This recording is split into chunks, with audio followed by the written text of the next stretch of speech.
Listen, I want to continue and give you some ugly. Number one, we got Will Compton cut. So, like, the next morning after that awesome interview with Will, I got a text that said, you got Will Compton cut. And I called Will Compton, and he told me it wasn't our fault. It was a bunch of other stuff. Well, at first he said it was. Well, it was a misunderstanding. And so for 5 seconds, I was like, fuck, we got Will Compton cut. So I called the boy, as he would like to be referred to, and the boy is in good spirits. And honestly, you know what? Not the worst thing. Maybe the Eagles pick him up. I think they'd love him in Philly. Howie Roseman, are you listening? You need Will Compton. But in theory, you need Will Compton. The Raiders front office could have seen, well, this guy's checking out at season's end no matter what. Yeah, he could have heard about the retirement this process. Yeah. We got somebody coming back healthy. I don't think that's the case. Another thing is, for us, we got the very last possible podcast for future media mogul. I mean, he's already a media mogul. Will Compton on an active roster. Last podcast, us. Even beating out his own. Yeah, we cucked him. Mm-hmm. That's ugly, but there's a little silver lining there. I'll give you a good real fast. Okay. Just in, Will Compton has re-signed with the Las Vegas Raiders. Yes! Hell yeah! Wait, no! We need to get him on the podcast again before they cut him next time. We got to have the last podcast. Can you? Can I break the news? No, I text him, hey, can we get you on for 10 seconds? We would like to get the first podcast with Will as a Raider. That'd be good, but we got some stuff to do. Yeah.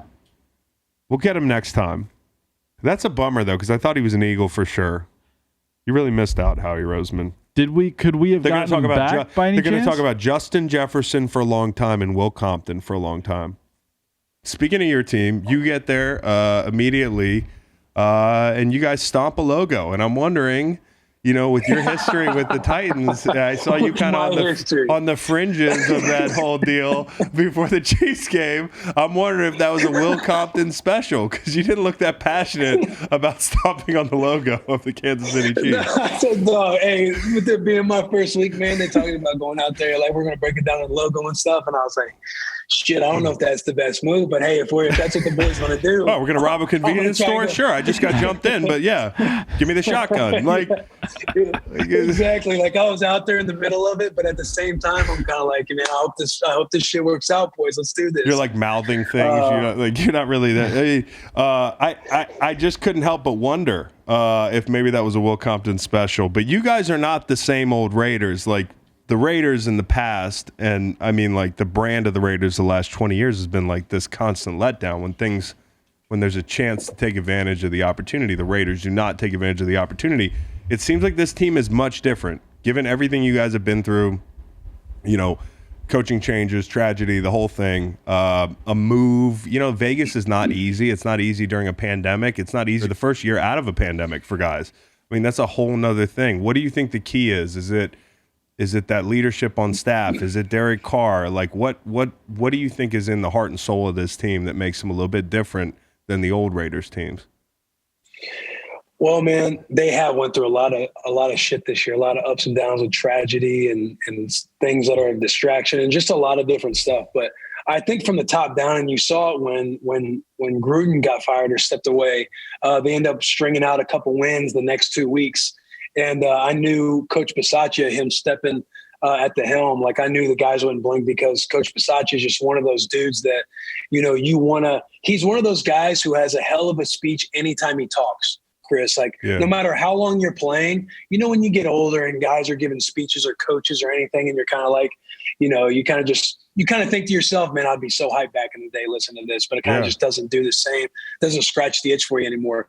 Coach Bisaccia is like one of those leaders just amongst men, dude. Everybody respects him. He has the respect of the entire locker room. And I think when you've kind of persevered through the back half of the season the way that we have, it speaks to the coaching staff, because after the Chiefs game, that was obviously a bad loss for us. Yeah. And you kind of just reel everything in and you just go one day at a time. The whole cliche where you bring it in. It's about us. It's about what you do each and every day. And I think the coaching staff between Coach Bisaccia and on the defensive side with Coach Gus Bradley and all those assistants Rod chime in. Rod? Yeah, Gus. Rod, man. Gus, yeah. Have you had Rod? No, but like Mike Waffle was my D-line coach and spoke really highly of him. Like Rod, Dude. And I've kind of known Rod like from a distance, and he's just like a D-line kind of godfather kind of guy. So to have that guy, the intensity that he preaches, like I feel like his groups just hunt. You know what I mean? Yes. Like they're just relentless. Yes, and that's why I like watching Max and Unique, or is it Unique or Yannick? Because we've been fucking this up. Yannick. Oh, Yeah. you idiot! How do you say idiot? Idiot?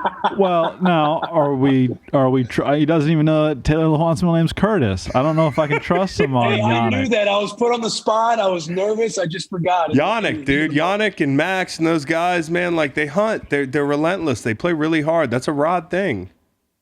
Dude, Rod is like, and I haven't been here long, and I've been in and out since I've been here, but just sitting and observing, it's like, again, the respect that players have for the staff on defense and Coach Bisaccia.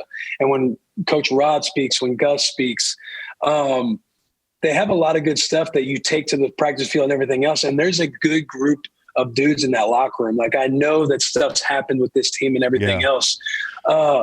But the cloth that everybody seems to be cut from in the locker room, and just the camaraderie, like there's still a lot of familiar faces from when I was with the Raiders in 19 that they still have. Yeah. They were younger and rookies then, and now they've kind of grown, and they're all the leaders. They're all the captains. And then you got a guy like Derek. Like, everyone stays tight, man. Everybody stays together. They don't blink when all this stuff happens, when something happens, tragedy strikes or anything. It's just a good group of guys. And again, not to be a downer with my mom passed away recently, but every guy I not only got a message from, but I was getting voicemails from coaches I barely spent days with. And guys were familiar with me from being on the team in 19 and familiar with the stuff I do off the field, that guys, I guess, have some familiarity with me, but just guys that I haven't even known long that are reaching out to me. And I've been in the building the last couple of days, and the way guys, like, you have those hugs to where you hug them, and then I'm kind of ready to step away. And but they're still hugging, They're just hugging the you good bro hug. strong. The good bro hug, man. The good bro hug. And again, guys I just barely know, and putting an arm around me and everything else. Like, this team is exactly that, a team that fights side by side, and they're back to back with each other when we go out on the field. And I just think it speaks volumes, man. And them stringing together 3 games in a row after that ass beating we got from the Chiefs, when it seems like, hey, we can easily lay down our swords and give up and just ride the rest of the year out. And doing it without Darren Waller and some key guys, I think it just speaks to the culture of the team.